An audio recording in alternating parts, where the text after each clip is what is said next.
Now I think that the conversation has flipped to when the first hikes should be. And that debate is very little around growth outlook and much more around the transitory nature of the inflation outlook.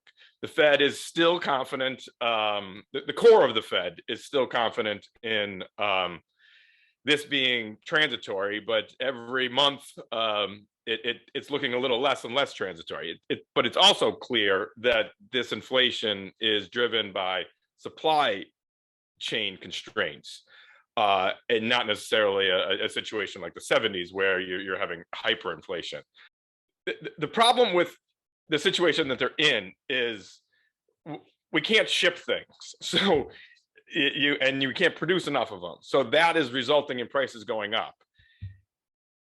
If you raised rates, you would also make it more difficult on the companies to expand their workforce to fix the constraint problems.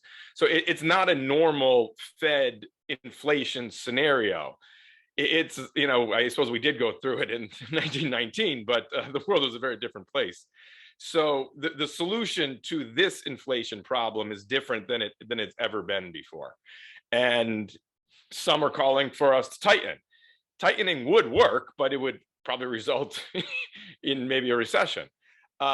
Leaving it alone might help, but it also could result in significantly higher prices going forward. So I think the Fed is in a bit of a Goldilocks scenario here, where I think the market's going to let them taper here at the end of the year and probably, knock on wood, not have a tantrum.